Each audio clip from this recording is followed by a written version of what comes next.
11મા ધોરણના છેલ્લા 5મા યુનિટ અને દેહ ધર્મ વિદ્યાનો પહેલો પાઠ એટલે કે પહેલું તંત્ર આપણે ભણી રહ્યા છીએ. આપણે એવું સમજ્યા કે કોઈ પણ તંત્રમાં 3 દૃષ્ટિકોણથીનો અભ્યાસ કરવાનો આવે.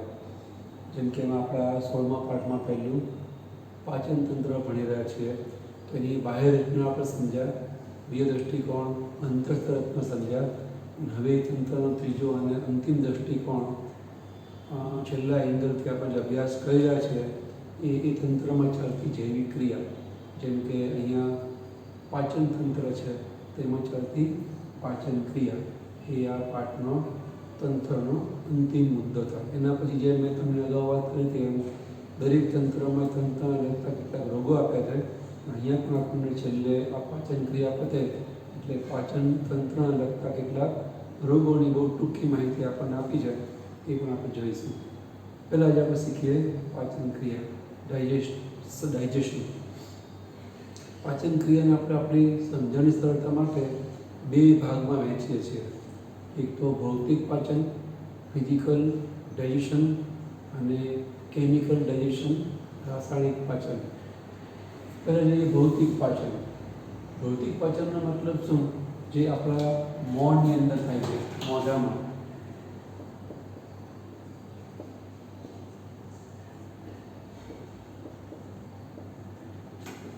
એની વિગતો હું તમને સમજાવું છે, નોંધતો નથી, તમને ખ્યાલ આવે એવું છે. એટલે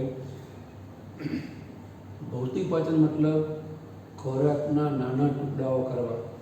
જેમ કે આપણે મોઢામાં કંઈ પણ પ્રકારનો ઘન ખોરાક મૂકીએ છીએ તો આપણે દાંત વડે એને ચાવીએ છીએ. ખાસ તો અંદર જે પહોળા દાંત છે, જેને આપણે દાઢ કહીએ છીએ, એ દાઢ વડે આપણે એને ચાવીએ, દળીએ, ભરડીએ, જે કહો તે આપણે એનો ટૂંકમાં ભૂકો કરવા પ્રયત્ન કરીએ છીએ. એનું કારણ શું? તો ખોરાકના જેટલા પણ ટુકડાઓ વધારે થાય એટલું એમાં પાચક રસ ઝડપથી ભળી શકે, વધારે અને ઝડપથી ભળી શકે.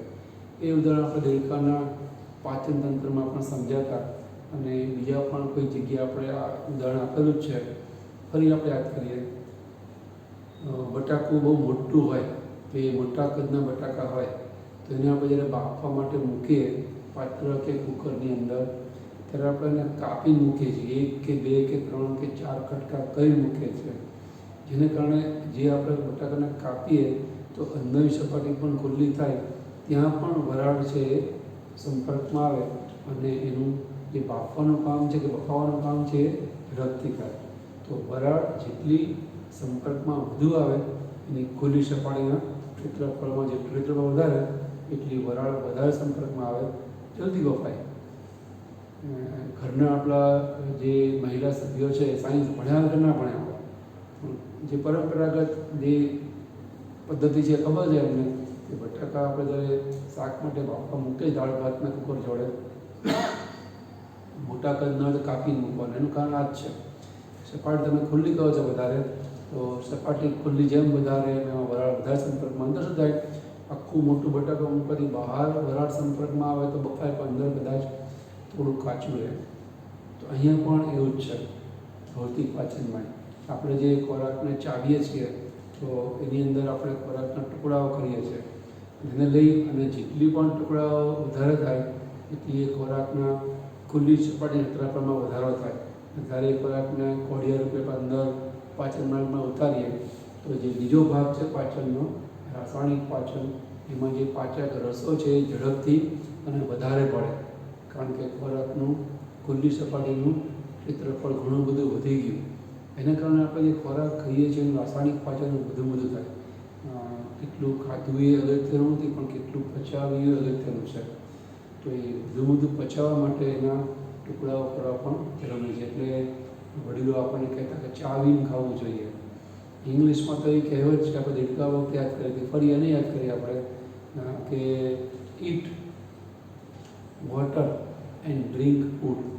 ખરેખર વોટર એ લિક્વિડ છે, ડ્રિંક માટે, ડ્રિંક શબ્દ એના માટે છે, અને ફૂડ એ સોલિડ છે, એના માટે આપણે ઇટ એવો શબ્દ વાપરવો જોઈએ. અહીંયા એ લોકો ઉલટું કરીને આપણને સંદેશ આપવામાં આવે છે, ભૌતિક પાચનનું મહત્ત્વ સમજાવવા માંગે છે કે ડ્રિંક ફૂડ એનો મતલબ ખોરાકને ઘન ખોરાકને એટલો મોઢામાં ચાવો કે જેને કારણે એ લગભગ અર્ધઘન કે પ્રવાહી જેવો થઈ જાય, એટલે એને પીવાનો કે ગળી જવાનો રહે. જેને કારણે અંદર જે પાચન તંત્રનો બાકીનો ભાગ છે એમાં જે રાસાયણિક પાચન ક્રિયા થવાની છે એ સારી રીતના થઈ શકે. ઘણા લૂઝ ખાય, ગળી જાય નહીં, ગળચી જાય. ઉતાવળે રમવાની કે બીજી કોઈ ઉતાવળમાં ખોરાક પૂરતો ચાવે નહીં, એમ જ ચાવે મોઢામાં ઉતારી જાય. તો એને કારણે એ ખોરાકના ટુકડાઓ પૂરતા થયા ના હોય, દળવાનું ભૂકો કરવાનું કામ બરાબર થયું ના હોય, તો પાચક વર્ષો પૂરા ભળે નહીં અને એ ખોરાક પૂરેપૂરો રાસાયણિક રીતે પચે નહીં. તો એ પાચન માર્ગમાં ખાસ તો અંદર આંતરડામાં ચોંટી જાય, એના કારણે આંતરડા કડક થઈ જાય અને એની સંકોચન વિસ્તરણની ક્રિયા છે એને આપણે કહીએ છીએ પરિસંકોચનની ક્રિયા, એ થાય નહીં એટલે પેટમાં દુખવા આવે. એટલે જ આપણને મેં કીધું, આપણને આપણા વડીલો પપ્પા મમ્મી કહેતા હોય કે ભાઈ ચાવીને ખા, શાંતિથી ખા, ઉતાવળ ના કર, કંઈ ભાગી જતું નથી, નાસી જતું નથી, એમ આપણને સમજાવે. એનું કારણ આવે તમે કે અમુક જેટલું ચાવીએ ખોરાકને એટલું અંદરના પાચન માર્ગને પચાવવામાં સારું રહે, સુલભતા સરળતા રહે. એટલા માટે ભૌતિક પાચન છે એનું મહત્ત્વ છે કે ખોરાકને ચાવવો જોઈએ. એ સિવાય ખોરાકને ચાવીએ એટલે એમાં જીભ છે કોળીઓ બનાવવામાં ઉપયોગમાં આવે. આપણે અગાઉ જીભ વખતે વાત કરી હતી પહેલાં લેક્ચરમાં કે જીભ છે ખોરાકના કોળિયા નામથી ફેરવે. લાળ ગ્રંથિઓ જે 3 પ્રકારની છે, ઉપકર્ણ, અધોહન્વીય અને અધોજીવા, એ લાળ રસનો સ્ત્રાવ કરે, એ લાળ રસ એની અંદર ભળે અને કોળીઓ બને, તેને બોલસ કહેવાય. એ પછી આપણે જીભ અને તાળવા વચ્ચે દબાવીને એને ગળી જઈએ છીએ. જેવું ખોરાકનો કોળીઓ અંદર ગળી જવાની ક્રિયા થાય, અંદર કોળીઓ જાય એટલે સીધો અન્નળી દ્વારા જઠરમાં જશે. અન્નળીનું કામ પણ ફક્ત એને પસાર કરવાનું છે, એમાં કોઈ પણ પ્રકારનું પાચન ના થાય. અન્નળી એ જસ્ટ માર્ગ છે, પેસેજ છે, જે માર્ગ દ્વારા ખોરાક જઠરમાં પહોંચે. ત્યાં પાચન ક્રિયા શરૂ થાય એને કહેવાય રાસાયણિક પાચન ક્રિયા. પણ માણસની અંદર છે ને, મોઢાની અંદર પણ ભૌતિકની જોડે રાસાયણિક પાચન પણ શરૂ થાય છે. કારણ કે મોંની અંદર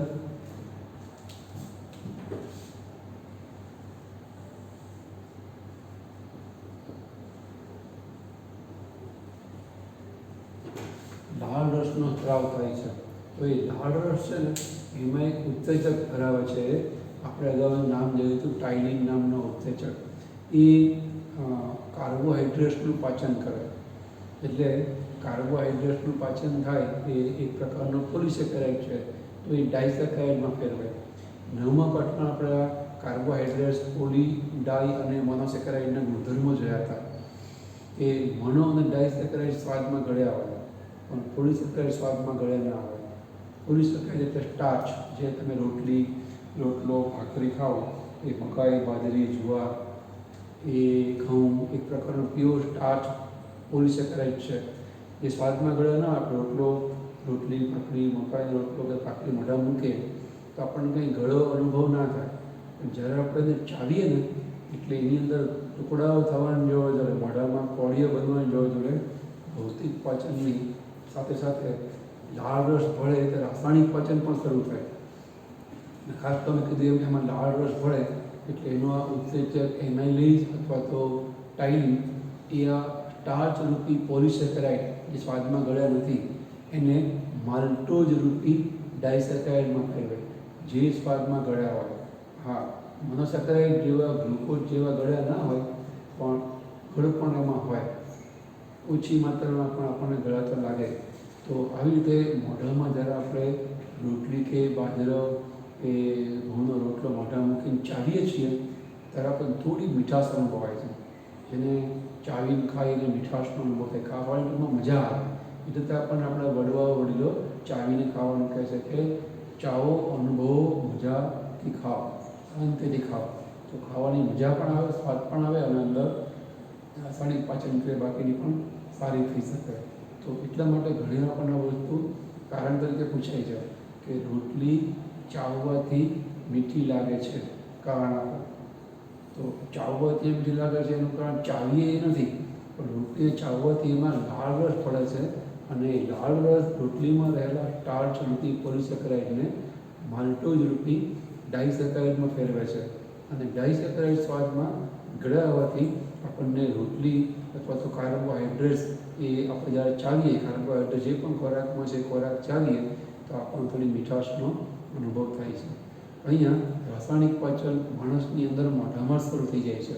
આપણે દેડકા વખતે વાત કરેલી, દેડકામાં મુખમાં દાંત છે પણ એ ચાવતો નથી, એટલે ભૌતિક પાચન દેડકાના મુખમાં ના થાય. સોરી, રાસાયણિક પાચનમાં દેડકાના મુખમાં ના થાય, ભૌતિક તો ના થાય પણ રાસાયણિક પણ ના થાય. અહીંયા માણસની વાત કરીએ, આપણે આપણી વાત કરીએ તો ભૌતિક પાચન પણ થાય અને મોઢામાં લાળ રસના કારણે રાસાયણિક પાચન પણ આપણને થતું જોવા મળે. અને લાળ રસમાં આપણે મૂકી દઈએ ટાઇલિન નામનો ઉત્સેચક છે, એ આપણી રીતે પોલિસેકેરાઇડને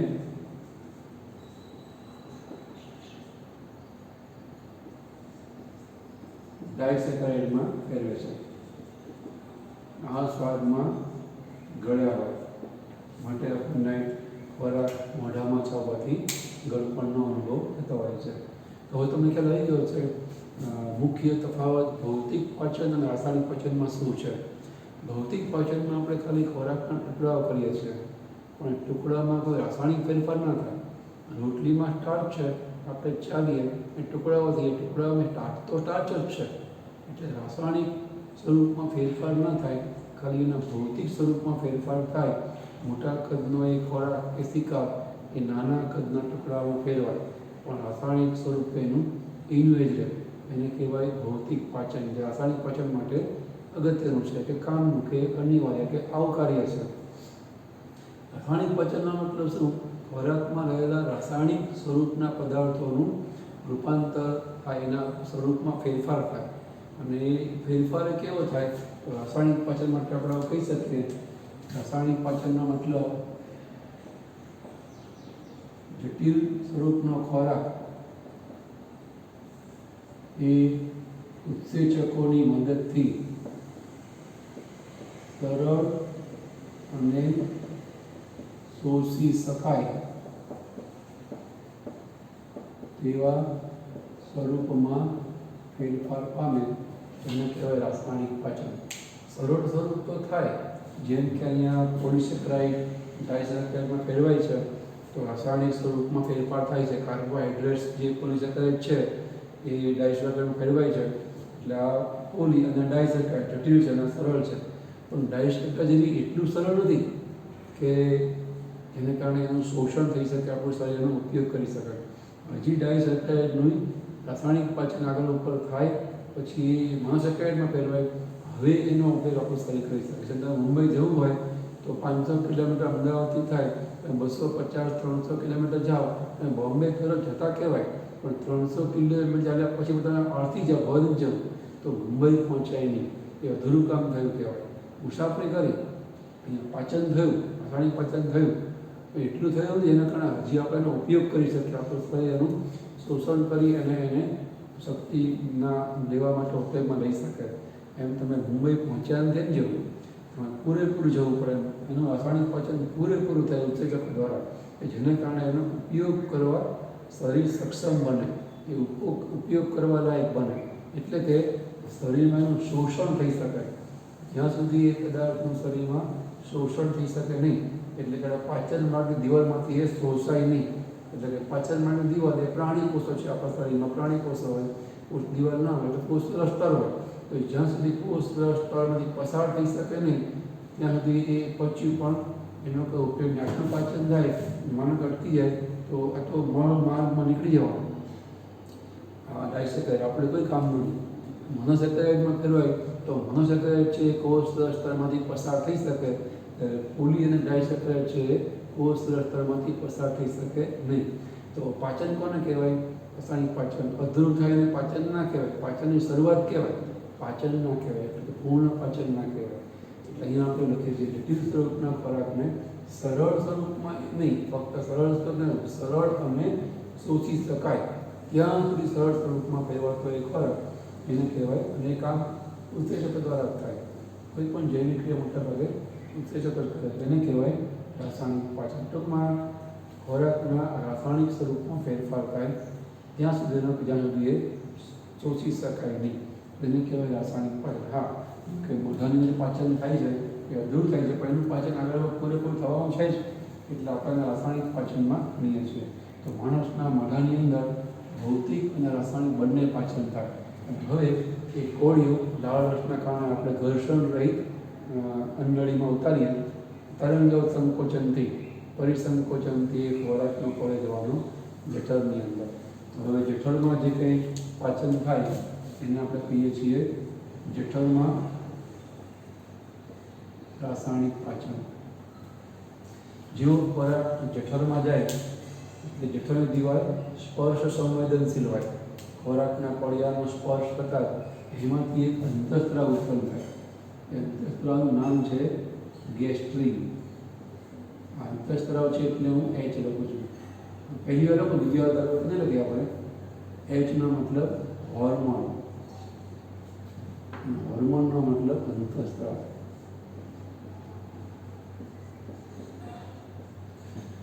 ગેસ્ટ્રિન નામનો અંતઃસ્ત્રાવ ઉત્પન્ન થાય. યાદ રાખો, અંતઃસ્ત્રાવ છે એ કોઈ જૈવિક ક્રિયા નહીં કરે, પણ અંતઃસ્ત્રાવોને કારણે જે ઉત્સેચકો છે એ સક્રિય બની અને ઉત્સેચકો જે તે અંગમાં જરૂરિયાત મુજબની જૈવિક ક્રિયા કરે. જૈવિક ક્રિયા માત્ર હંમેશા ઉત્સેચકો કરે, એને ટ્રિગર કરવા, એક્ટિવ કરવા આ અંતઃસ્ત્રાવોની જરૂર પડે. અંતઃસ્ત્રાવો છે ઓન ઓફ સ્વિચ જેવું કામ કરે. તો કોઈ પણ સ્વિચ ઓન કરે, સ્વિચ કામ નહીં કરે, પણ સ્વિચ ઓન થાય તેના કારણે જે સાધન તમે જેના માટે એ સ્વિચ ઓન કરી એ સાધન કામ કરશે. પંખો ચાલુ થાય, લાઇટ ચાલુ થાય, વગેરે એથી ચાલુ થાય. અહીંયા અંતઃસ્ત્રાવ છે ને સ્વિચ જેવું કામ કરે, ઓન ઓફનું કામ કરે. જો અંતઃસ્ત્રાવ ઓન થાય એટલે સક્રિય થાય તો એની અનુરૂપ એ ઉત્સેચકોની જે તે જૈવિક ક્રિયા કરે, જેમ પંખો ફરે, હવા આપે, લાઇટ ચાલે, પ્રકાશ આપે એની છે. તો અહીંયા એનો મતલબ એવો થાય કે જેવું મોંમાંથી કોળિયારૂપી ખોરાક જઠરમાં જાય અને જઠરની દિવાલને અડે, એ દિવાલ સ્પર્શ સંવેદન વધે, ગેસ્ટ્રિન નામના અંતઃસ્ત્રાવનો સ્ત્રાવ થાય, તો એ કંઈ ખોરાકની પાચન ક્રિયા નહીં કરે.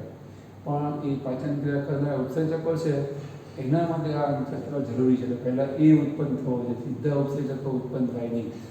અહીંયા ગેસ્ટ્રિન નામનો અંતઃસ્ત્રાવ છે એ જઠરમાં આવેલી જે દિવાલની સૌથી અંદરનું પડ આપણે પાછલા લેક્ચરમાં જોયું હતું એને શ્લેષ્મ સ્તર કહેવાય, જેમાં ઘણી બધી જઠર ગ્રંથિઓ આપણને જોવા મળે. તો ગેસ્ટ્રિન નામનો અંતઃસ્ત્રાવ સૌથી પુરાણમાં સ્ત્રાવ પામે એટલે અંદરનું જે પડ છે શ્લેષ્મ સ્તર એને અડે, અને શ્લેષ્મ સ્તરમાં રહેલી ઘણી બધી જે જઠર ગ્રંથિઓ છે એટલે કે પાચક ગ્રંથિઓ એને અડે. જઠર ગ્રંથિઓ છે એ ઉત્તેજાય અને એમાંથી જઠર રસરૂપી પાચક રસનો સ્ત્રાવ કરે. અને હવે જઠર રસરૂપી પાચક રસ એમાં ઉત્સેચક હોય. એ જઠર રસ હવે ખોરાકને જઠર વલોવે એમાં આવેલા આયામ અને વર્તુળી સ્નાયુઓના કારણે જઠર રસ એમાં વધુ બધું ભળે, ઊંડે સુધી ભળે અને એમાં રહેલા ખોરાકનું પાચન, રાસાયણિક પાચન છે હવે શરૂ કરે. તો એની પહેલાં પણ જઠર રસમાં શું રહેલું એ ખબર હોવી જોઈએ. જઠર રસનું બંધારણ અને ઘટકો, એમાં રહેલા રસાયણો, પાચક રસો, એમાં એ રસો કે રસાયણો ઘટકો એ ખોરાકનું શું કરે, કેવી રીતે પાચન કરે, પાચનમાં શું કરે છે, કયા સ્વરૂપમાં એને કયા સ્વરૂપમાં કરે પછી વાત આવે. પહેલાં એ શીખવું પડે આપણે જઠર રસની અંદર એના બંધારણમાં કયા ઘટકો રહેલા હોય. તો જઠર રસની અંદર મુખ્યત્વે 3 રસાયણો હોય. એક છે મંદ HCl, બીજો ઘટક છે પેપ્સિનોજન. એ ઉત્સેચક છે એટલે હું લખું છું એન્ઝાઇમ. પહેલી વાર છે એટલે હું શું લખું છું, એન્ઝાઇમનો મતલબ ઉત્સેચક. પછીથી આપણે ખાલી ઈ ઉત્સેચક એન્ઝાઇમ માટે અને H હોર્મોન અંતઃસ્ત્રાવના લક્ષણ આપો. ત્રીજો ઘટક હોય એ છે ચિકાસયુક્ત શ્લેષ્મ. શ્લેષ્મનો મતલબ ચીકણો પદાર્થ. મુખ્યત્વે પાણી પણ પાણીનો ભાગ હોય, કોઈ પણ પાચક રસ કે સ્ત્રાવોની અંદર પ્રવાહી ભાગતો હોય, પ્રવાહી એટલે પાણીનો ભાગ હોય. આપણે અહીંયા આની વાત કરીએ મુખ્યત્વે 3 ઘટકો કે જેનો ચોક્કસ પાચન ક્રિયામાં કોઈને કોઈ ફાળો કે રોલ રહેલો છે, એનું મહત્ત્વ છે. પહેલાં આપણે જોઈએ જઠર રસના મંદ HClનું શું કામ છે, એની શું ભૂમિકા છે પાચનની ક્રિયામાં. મંદ HCl મંદ એટલા માટે કહેવાય કે એ લગભગ 0.5 થી 0.6% જ સાંદ્ર હોય, એટલે એને મંદ કહેવાય. આપણે દેડતા વખતે આ પર્સન્ટેજ દ્રાવણની વાત સમજાવી છે 0.5% સાંદ્ર HCl નો મતલબ એવો થાય, HCl મતલબ હાઇડ્રોક્લોરિક એસિડ, કે એક અંકિત નળાકારની અંદર 100 ml નો અંકિત નળાકાર હોય તેમાં આપણે 99.5 ml પાણી ભરવાનું, અથવા તેની પહેલાં 0.5 ml આપણે સાંદ્ર એસિડ ભરીએ છીએ, આ સોલિડ એસિડ, સાંદ્ર પ્યોર એસિડ, અને બાકીનું હવે એક 100 ml નો કરવા માટે આપણે એમાં 99.5 ml પાણી ઉમેરીએ છીએ. અથવા એથી ઉલટું પણ તમે કરો કે 99.5 ml પાણી ભરી દો, હવે 0.5 ml જગ્યા બચી એ 0.5 ml માં સાંદ્ર એસિડ નાખી દો, જે 100 ml ઉપજ બને. તો એ 100 ml માં આ જે HCl ઉપજ છે 0.5 ml, એટલે 0.5% કહેવાય. 99.5% એટલે કે 99.5 ml 100 ml માં તો પાણી છે. તો એવા એ એસિડ એટલા માટે મંદ કહેવાય. 0.5 ml એટલે કંઈ ના કહેવાય, 0.5% એટલે કંઈ ના કહેવાય. 99.5 ml તો પાણી છે. છતાંય આપણા માટે આ મંદ HCl ઘણો સાંદ્ર કહેવાય. આપણો એ રોજિંદા જીવનનો અનુભવ છે. ડેલ્ટા વખતે હું તમને વાત કરી હતી એ ફરી યાદ કરીએ આપણે, જાણવા માટે ખાલી પરીક્ષાલક્ષી કિંમતી આ બાબત આપણો અનુભવ છે એટલે આપણે યાદ કરીએ છીએ. જ્યારે આપણે ખોરાક ખાઈએ અને ખોરાકમાં પાણીનો ભાગ હોય, દાળ ભાત ભાતમાં પાણીનો ભાગ તો હોવાનો જ, એમાંય ખાઈ પછી આપણે પાણી પીએ એટલે કેટલું પાણી અંદર જાય. એટલે એ જે ખોરાક જાય એટલે અંદર જઠરરસમાં મંદ HCl સ્ત્રાવ થાય. એમાં જ્યારે ખોરાક રૂપી પાણી ભરે, ખોરાકના ભાગનું પાણી ભરે, તો પાણી પીવો છો, ખાધાને આપણે વચમાં કે અંદર પાણી પીએ છીએ, એટલે એ ઓર મંદ બનતો હશે ને. 0.5% પણ નહીં રહેતો હોય, એમ સાંદ્રણ છે 0.5% પણ નહીં રહેતું હોય. પણ જ્યારે આપણે ખાઈએ છીએ તો કેટલીક હવા પણ આપણે ગળતા હોય છે, તો એ હવા બહાર નીકળે એને આપણે ઓડકાર કહીએ છીએ. એ કોઈક વાર જોશથી આવી જાય બહાર, ઝડપથી આવી જાય, વેગપૂર્વક ઓડકાર આવે આપણને, તો ઘણીવાર થોડું લિક્વિડમાં બહાર આવે છે, એટલે ખાધેલું થોડું બહાર આવી જાય છે, જેમાં HCl બહાર આવે એટલે ઓડકાર ખાટા લાગે છે આપણને. એ ખાટા ઓડકારનું કારણ શું કે એની અંદર HCl બહાર આવતો હોય છે, અને એસિડ સ્વાદમાં ખાટા હોય આપણને ખબર છે, પણ કોઈક વખત એ ખટાશ એટલી બધી હોય ને કે મોઢામાં, આંખમાં, નાકમાં પાણી આવી જાય, અને કોઈક વાર તો કાનમાં તમરાબલી એટલી ખટાશ અનુભવાય આપણને. હવે તમે વિચારો કે એ તો 0.5% સાંદ્ર છે, 0.5% નથી તો આપણે ખાઈએ અને પાણી પીએ એટલે ઓર મંદ થઈ જાય. 0.4% કે 0.3% રહેતો હશે, એ પણ જો બહાર આવે, અને એમાંય આ ભાગનો જે પાચન માર્ગ છે અંદરનો એ જેટલો કોમળ હોય એના કરતાં અંદરનો ભાગ તો ઓર કોમળ હોય, તો બહારના આ ભાગને ઓછો કોમળ છે અને અતિ મંદ થઈ જાય છે, આના કરતાંય મંદ, તો પણ જો આપણને આંખમાં, નાકમાં પાણી આવી, ખટાશ અનુભવાય છે, તો અંદર છે એ કોમળ માર્ગ માટે કેટલો સાંદ્ર કહેવાય, 0.5%. એટલે કે ભલે ટકાવારી પ્રમાણે આપણે લખીએ છીએ મંદ, પણ અંદરની બાજુએ ઘણો બધો સાંદ્ર હોય એ પ્રકારની કામગીરી એની હોય છે. એનું કામ શું, તો આપણે એટલા માટે સમજાયું, તમને ખ્યાલ આવે કે ભલે આટલો મંદ રહ્યો તો પણ એ ખોરાકમાં રહેલા જે રોગકારકો હોય નાશ કરે, એટલે કે ખોરાકને જંતુમુક્ત કરે. એ સિવાય જે ખોરાકના ઘટકો પાણીમાં ના ઓગળે, મોટાભાગે અમુક ક્ષાર, દ્રાવ્ય ક્ષારને એ એસિડ દ્રાવ્ય ક્ષારમાં ફેરવે. એ સિવાય જે જઠરની નીચેનો ભાગ, જેને આપણે કહીએ છીએ નિહિ જઠર, નીચેની જઠર એને કહેવાય નિ જઠર, એમાં આપણે અગાઉ સમજાતા બાહ્ય રચનામાં કે મુદ્રિકા સ્નાયુ હોય, એને નિ જઠર વાલ્વ તરીકે પણ નામ આપણે આપેલું.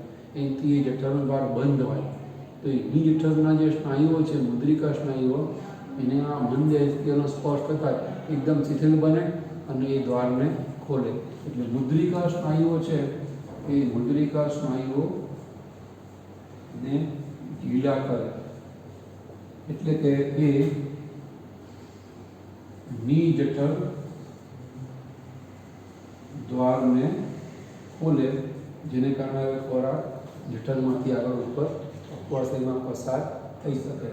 આ બધા HClના કામ છે. એ સિવાય અતિ અગત્યનું કામ દેશકાળમાં જોયું તો આપણે, જે આ નિષ્ક્રિય પેપ્સીનો જન છે એને આ મંદ HClની અસરથી એ બનશે પેપ્સી નામનો સક્રિય ઉત્સેચક. પેપ્સીનો જન છે ને એ એકચ્યુઅલી પ્રોટીનનું પાચન કરતો ઉત્સેચક છે, એટલે એને પ્રોટીએઝ પ્રકારનો ઉત્સેચક કહેવાય, અથવા એને પ્રોટીઓલાઇટિક પ્રકારનો ઉત્સેચક કહેવાય. પ્રોટીઝ અથવા તો પ્રોટીઓલાઇટિક પ્રકારનો ઉત્સેચક. હવે જો એ જઠરરસ જે જઠરની ગ્રંથિ જઠરની દિવાલમાંથી સ્ત્રાવ પામે છે, એટલે કે આ જે પેપ્સિનોજન છે એ જઠરની દિવાલમાં સંગ્રહાયેલો સંચય પામેલો હોય. હવે જો એ સક્રિય અવસ્થામાં હોય તો સ્ત્રાવ પામ્યા પછી ખોરાકનું પાચન કરવામાં દૂરની વસ્તુ છે એ પર યજમાન પેશીનું જઠરનું પાચન શરૂ થઈ જાય. જેમ જે માંસાહારીઓ હોય એ જે માંસ ખાય છે એનું જો પાચન થાય તો એના ખુદનું જે માંસ એટલે કે જઠરમાં જે પાચન કરવા માટેની પેશીઓ છે એનું પાચન કેમ થતું નથી? એનું પાચન થવું જોઈએ ને, પણ એ થતું નથીનું કારણ કે એ ઉત્સેચકો પાચક ઉત્સેચકો નિષ્ક્રિય અવસ્થામાં હોય. નિષ્ક્રિય અવસ્થામાં જ હોવા જોઈએ, નિષ્ક્રિય અવસ્થામાં જ હોય એટલે એ યજમાનની પેશીનું પાચન નહીં કરે અને યજમાનની જીવિતતા જોખમાં છે, એટલે કે આપણી જીવિતતા જોખમાં નથી. પણ જ્યારે સ્ત્રાવ પામે અને ખોરાકમાં પડે હવે તો એ સક્રિય થવો જોઈએ ને, તો ખોરાકનું પાચન પણ ના કરે જેમ આપણા જઠરનું પાચન ના કરે એમ. તો સ્ત્રાવ પામે એટલે ઓક્ઝેન્ટિક કોષમાંથી એસ્ટર સ્ત્રાવ પામે, એસ્ટિક સ્ત્રાવી કોષમાંથી એસ્ટ્રોજન સ્ત્રાવ પામે ઉલાળની અંદર. હવે બે ભેગા મળે એટલે હવે પેપ્સિનોજન એ મંદ એસિડની હાજરીમાં જઠરના પોલાણમાં સક્રિય ઉત્સેચક એવા પેપ્સિનમાં ફેરવે. હવે એના નામ પ્રમાણે પ્રોટીનનું પાચન કરતા ઉત્સેચક છે, પ્રોટીન પ્રકારની હવે પ્રોટીનનું પાચન કરશે. આપણે એમાં બતાવીએ જેમ મોંની અંદર પૂરેપૂરું પાચન થતું નથી, અહીંયા પણ પૂરેપૂરું પ્રોટીનનું પાચન નહીં થાય. કારણ કે એવું કહેવાય છે કે જઠરમાં આશરે 4 કલાક જેવો ખોરાક રોકાય છે, બહુ લાંબો સમય રોકાતો નથી. અહીંયા જે પ્રોટીન છે એનું અધૂરું પાચન થશે. એટલે કે જે પ્રોટીન છે એ આપણે અગાઉ 9મા પાઠમાં શીખ્યા છીએ કે એમિનો એસિડનો પોલિમર છે. એમિનો એસિડ પાસે આવેલા હોય એની વચ્ચે પેપ્ટાઇડ બંધ બને અને એ પેપ્ટાઇડ બંધથી બે એમિનો એસિડ પરસ્પર જોડાઈ જાય એટલે એમિનો એસિડના જોડકાને કહેવાય ડાયપેપ્ટાઇડ. પણ ડાય એટલે બે એમિનો એસિડ ડાય કહીએ છીએ આપણે. એની વચ્ચે પેપ્ટાઇડ બંધ છે તેને કહેવાય ડાયપેપ્ટાઇડ. અને એમાં ત્રીજો એમિનો એસિડ જોડાય પેપ્ટાઇડ બંધ તેને કહેવાય ટ્રાયપેપ્ટાઇડ, ટેટ્રાપેપ્ટાઇડ. ટૂંકમાં પોલીપેપ્ટાઇડને કહેવાય પ્રોટીન. તો પ્રોટીનની અંદર પેપ્ટાઇડ બંધ જોડાયેલા અસંખ્ય એમિનો એસિડ હોય. તો અહીંયા આ પ્રોટીન છે એનું પૂરેપૂરું પાચન થતું નથી. એ પ્રોટીનની લાંબી શૃંખલાઓ છે એમિનો એસિડની પોલિમર શૃંખલાઓ એ તૂટી અને ટૂંકી થાય છે. તો એ જે શૃંખલાઓ છે એને આપણે કહીએ છીએ પેપ્ટોન અને પ્રોટીઓઝ. યાદ રાખવાનું આ પ્રોટીઓઝ છે અને આ પ્રોટીએઝ છે. અહીંયા એક કાનોનો ફેર છે. પ્રોટીએઝ એટલે પ્રોટીનનું પાચન કરતો ઉત્સેચક અને પ્રોટીઓઝ એટલે પ્રોટીનનું અર્ધ પાચિત સ્વરૂપ. પ્રોટીનની આમાં ટૂંકી શૃંખલા હોય, થોડીક લાંબી શૃંખલા હોય, પણ પ્રોટીનની શૃંખલા તૂટી ખરી, જટિલ શૃંખલા લાંબી શૃંખલા ટૂંકી થઈ એટલે રાસાયણિક પાચન તો થયું, એટલું પાચન પૂરેપૂરું થયું નથી જેના કારણે શોષણ થઈ શકે. શોષણ ક્યારે થાય? એના એક એકમો, બંધારણીય એકમો એટલે કે એમિનો એસિડના અણુ છૂટા પડે ને પછી એનું શોષણ આપણા કોષ સ્તર દ્વારા થાય, પછી એ પ્રવર્તન કહેવાય. છતાંય આટલું પાચન જઠરની અંદર પેપ્સિનોજન મંદ એસિડની હાજરીમાં પેપ્સિનમાં ફેરવાય અને પ્રોટીનનું કરે અધૂરું પાચન થાય છે. એ અધૂરા પાચનના આ અર્ધપાચી સ્વરૂપોને કહેવાય પેપ્ટોનને પ્રોટીઓઝ. હવે તમે વિચારો કે જે મંદ એચસીએલ છે એ આપણે હમણાં કીધું બહુ મંદ છે, પણ તો આપણા અંદરના કોમળ પાચન માર્ગ માટે અંદરના કોમળ શ્લેષ્મા સ્તર માટે સાંદ્ર છે. તો જ્યારે કોષમાં સંગ્રહ ત્યારે અસર ના થાય, પણ જેવો સ્ત્રાવ પામે તો દિવાલને અડે અને દિવાલને અડે તો ખોરાકનું પાચન કરવા માટે પેપ્સિનના ફેર દૂરની વસ્તુ છે, પણ દિવાલને દજાડે. અંદર દિવાલ છે એની એસિડિટીના નુકસાન થાય, ચાંદા પડી જાય, જેને આપણે કહીએ છીએ એસિડિટી.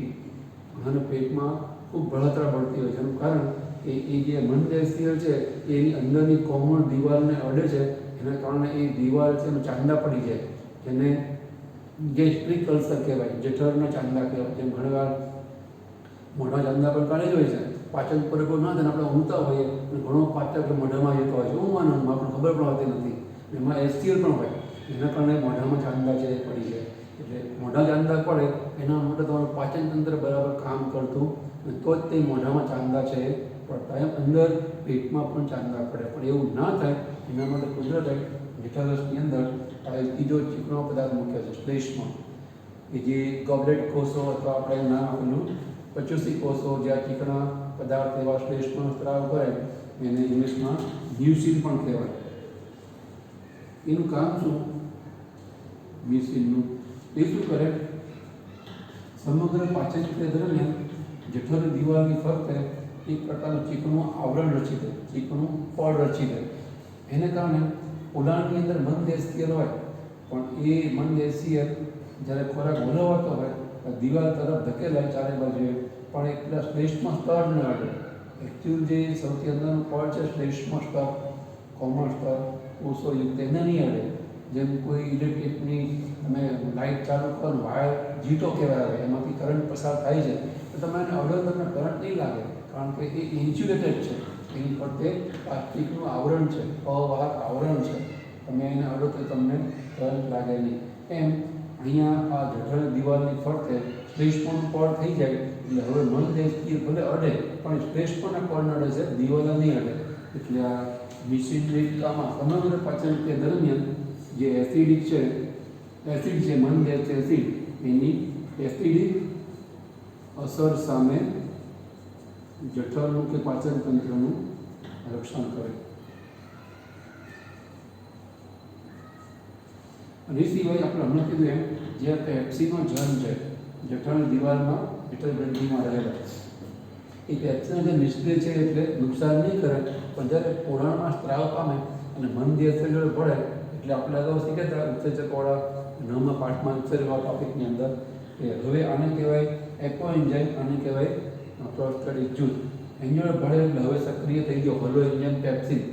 હવે તો એ દિવાલને અડે ને તો હવે પાચન કરે, દિવાલની અંદર રહે પાચન ના કરે.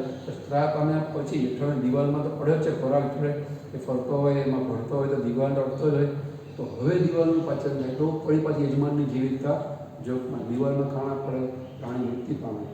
તો આ શ્લેષ્મનું પડ એ પણ કામ કરે. એ પેપ્સિન બસ સક્રિય થઈ ગયો, પ્રોટીનનું પાચન કરી શકે, પણ જઠરની દિવાલને અડે તો દિવાલનું પાચન કરે ને. એટલે આ જે છે મ્યુસિન કે શ્લેષ્મ એ જઠરની દિવાલની ફરતે સમગ્ર પાચન ક્રિયા દરમિયાન જેટલો સમય પાચન કરતા સમય એ ચીકણું રક્ષણાત્મક પડ રચે. એને લઈ અને પેપ્સિનની પાચક અસર સામે પણ જઠરની દિવાલનું રક્ષણ કરે છે. એટલા માટે શ્લેષ્મનું ચીકણું આવરણ એ રક્ષણાત્મક આવરણ છે, જેના કારણે સમગ્ર પાચન ક્રિયા દરમિયાન એસિડની એસિડિક અસર અને પેપ્સિનની પાચક અસર સામે રક્ષણ થાય. પછી તમે જો પાચન તે એક જ ઘટક હોય, પ્રોટીન, કાર્બોહાઈડ્રેટ્સનું, લિપિડનું, ન્યુક્લિક એસિડનું પાચન આપણે બતાવ્યું નથી. જે પાચન પ્રોટીન એ પણ હજુ અધૂરું પાચન છે. આટલું અધૂરું પાચન પણ થાય, રસ એમાં ભળે એટલે હવે ખોરાક થઈ જાય અર્ધઘન સ્વરૂપનો. જઠરમાંથી આવતો ખોરાક એ અર્ધઘન સ્વરૂપનો છે અને એની અંદર મંદએશિયર છે એટલે એસિડિક છે. અર્ધઘન અને એવો એસિડિક ખોરાક જઠરમાંથી હવે એસિયરને કારણે જ્યારે મધુરિકા સ્નાયુઓ ઢીલા બને, બી જઠર દ્વાર ખુલે એટલે જઠરમાંથી ખોરાક આગળ જાય પક્વાશયમાં. એ પક્વાશયમાં જાય એ ખોરાકને આપણે કહીએ છીએ આમ પાક, અથવા જઠરમાંથી આવે એને કહેવાય જઠર પાક. એ હવે પક્વાશયમાં દાખલ થશે. ત્યાં જે દાખલ થાય પક્વાશયમાં તો આપણે એને હવે કહીશું પક્વાશયની પાચન ક્રિયા. તો એ આગળનો મુદ્દો આવશે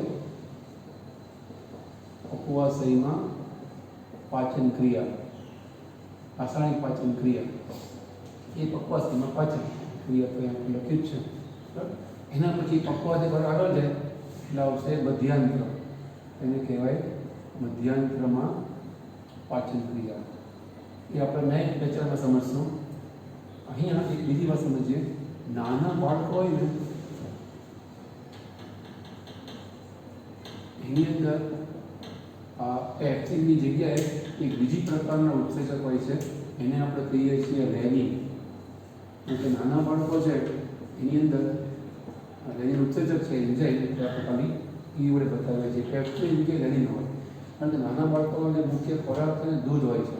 નાના બાળકો એના મમ્મીના દૂધ ઉપર, મધર મિલ્ક ઉપર અથવા તો જે ગાય ભેંસનું કે જે મિલ્ક પાવડર એના રહેતા હોય છે, હજી એમની પાચન શક્તિ એટલી સક્ષમ ના હોય, તો એ શું કરે, દૂધમાં રહેલા એક પ્રોટીન કેસીનોજન એમને કેસીનમાં ફેરવે.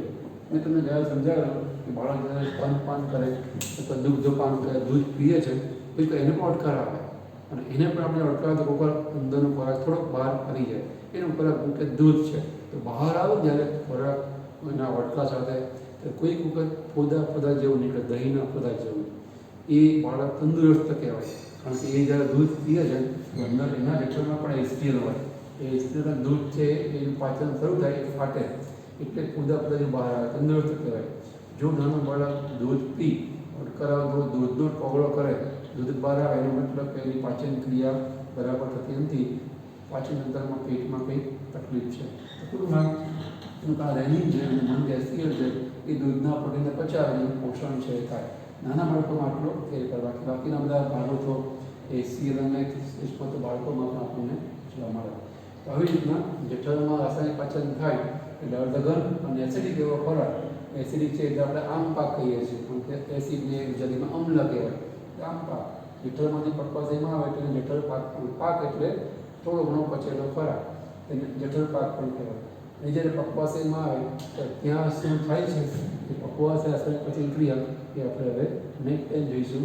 અહીંયા વખતે છે એટલે નોંધ કરી રાખો, લગભગ તમે દેડકામાં શીખ્યા જ છો કે ખાસ કંઈ નવું છે નહીં, કંઈ પણ એકવાર ફરી નોંધ કરો આપણે એ બાને રિપીટ થાય, રિવિઝન થાય. નેક્સ્ટ ટાઈમમાં આપણે પકવાશયની ક્રિયા માટે મળી જઈને આપણે અટકીશું.